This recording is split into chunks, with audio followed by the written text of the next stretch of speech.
You're on your own back.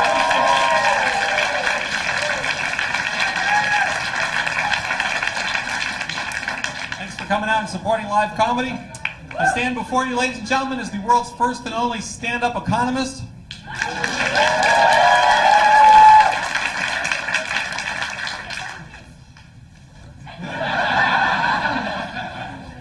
My dad told me I was crazy. Your Honor, he said, you can't be a stand-up economist. There's no demand.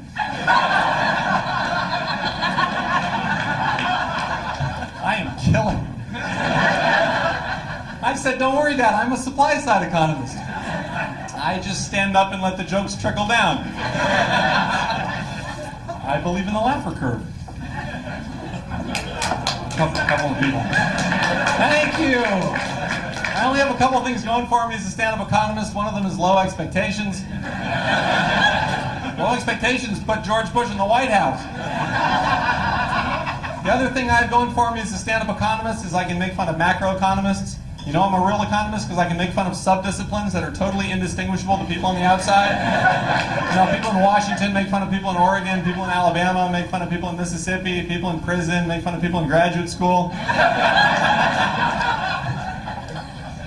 People are always asking me if I'm afraid of failure. And I'm like, afraid of failure?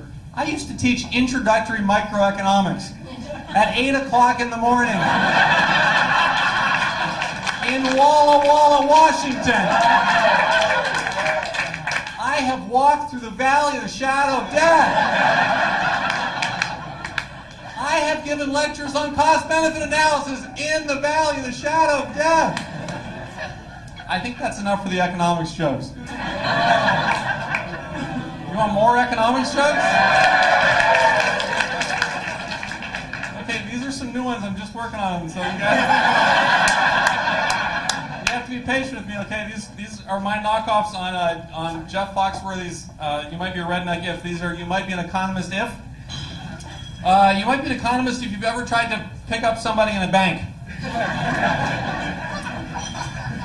You might be an economist if you're an expert on money and you dress like a flood victim. This one's my favorite. You might be an economist if you go to a Chinese restaurant and open up the fortune cookie and add "at the margin" at the end of it.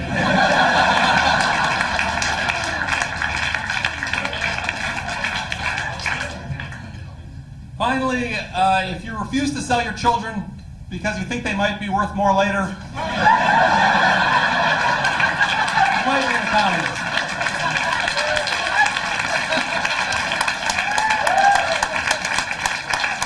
I don't know who you people are over here, but I love you. I love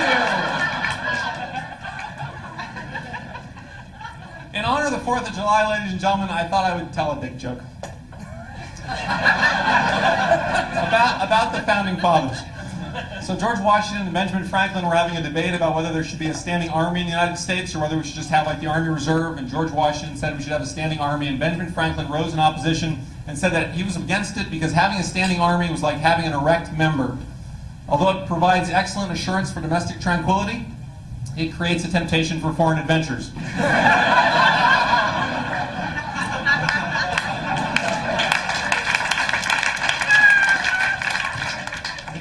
Words were never spoken. It's the summertime, ladies and gentlemen. That means that our president is probably reading again.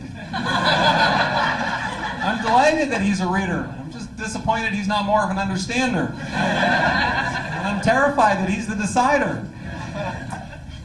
I think you ought to read more. I think you ought to talk to people more too, like people across the political spectrum. I think everybody should do that. You know what, to fix American democracy, here's what I think we ought to do. All the young single people, go and date somebody on the other side of the political spectrum. Right? That goes for everybody. If you're a Democrat, go date a Republican. If you support the Green Party, go date a Libertarian. Right? I mean, I know for some of you it's a challenge. If you're a Democrat and you're gay, there just aren't that many congressional Republicans left. You might have to try the evangelical pastors. I am allowed to tell that joke. Because I dated a Republican. She was a good kind of Republican, though, like Rudy Giuliani, you know? She was fiscally conservative and socially promiscuous. She was a lot hotter than Rudy, though.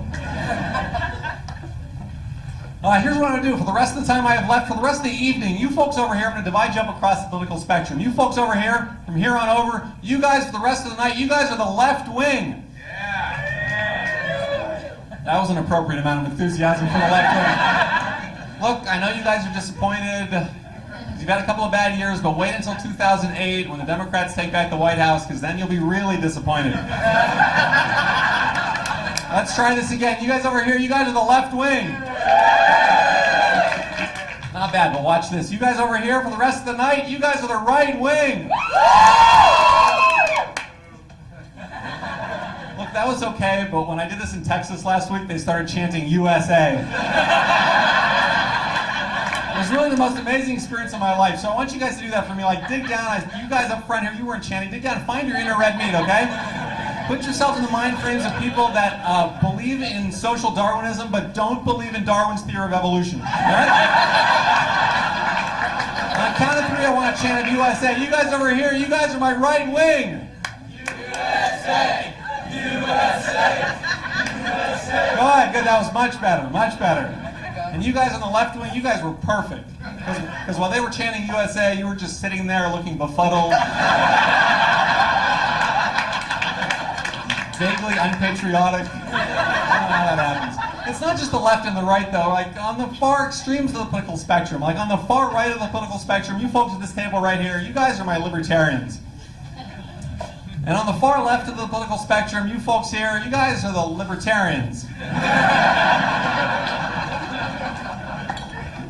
Did you guys get that?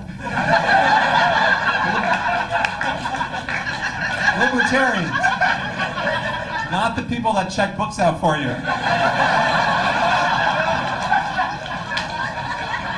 You know what, sir? I don't think you're a libertarian. You know what you are? You're a swing voter, sir.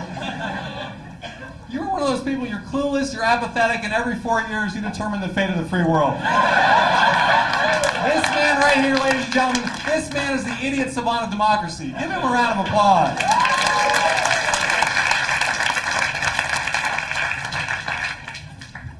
Let me close with a joke that's going to appeal to people across the political spectrum. So, Nixon, Ford, and Carter all die, go to the afterworld, they end up in a big white room. This big voice booms out, it says, President Nixon, go into the room on your left. And Nixon goes into the room on his left, and there's Charles Manson. And the voice booms out, it says, President Nixon, you've sinned, you must spend eternity with Charles Manson. The voice says, President Ford, go into the room on your right. And Ford goes into the room on his right, and there's Jeffrey Dahmer. The voice says, President Ford, you have sinned, you must spend eternity with Jeffrey Dahmer. The voice says, President Carter, go into the room in front of you. And Carter goes into the room in front of him, and there's Paris Hilton.